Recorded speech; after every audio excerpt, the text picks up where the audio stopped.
Iran ನಡುವೆ ಮುಂದುವರಿದ ಯುದ್ಧ, ಟೆಹರಾನ್ ಮೇಲೆ ಮತ್ತೆ ಇಸ್ರೇಲ್ ದಾಳಿ, ಅಪಾರ ಪ್ರಮಾಣದ ಹಾನಿ.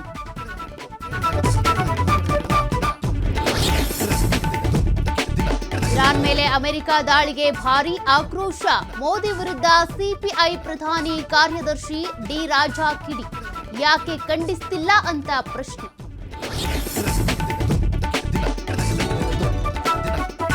ಬಿಆರ್ ಪಾಟೀಲ್ ಬೆನ್ನಲ್ಲೇ ರಾಜೂಕಾಗೆ ಬಾಂಬ್ 2, ವರ್ಷವಾದರೂ ಕೂಡ ವರ್ಕ್ ಆರ್ಡರ್ ಆಗಿಲ್ಲ ಅಂತ ಬೇಸರ, ರಾಜೀನಾಮೆ ನೀಡುವ ಪರಿಸ್ಥಿತಿ ಬಂದಿದೆ ಅಂತ ಆಕ್ರೋಶ. ಜಮೀರ್ ರಾಜೀನಾಮೆಗೆ ಸ್ವಪಕ್ಷದಲ್ಲೇ ಒತ್ತಾಯ, ರಿಸೈನ್ ನೀಡಿ ತನಿಖೆಗೆ ಸಹಕರಿಸಿ ಅಂತ ಬೇಳೂರು ಗೋಪಾಲಕೃಷ್ಣ ಆಗ್ರಹ.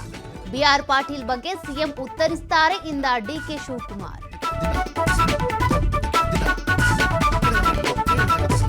ಚಿನ್ನಸ್ವಾಮಿ ಸ್ಟೇಡಿಯಂನಲ್ಲಿ ಕಾಲ್ತುಳಿತ ಪ್ರಕರಣ, ತನಿಖೆ ಮುಂದುವರಿಸಿದ ಮ್ಯಾಜಿಸ್ಟ್ರೇಟ್, ವಿಚಾರಣೆ ಎದುರಿಸಿದ ಆರೋಪಿ ಸುಮಂತ್.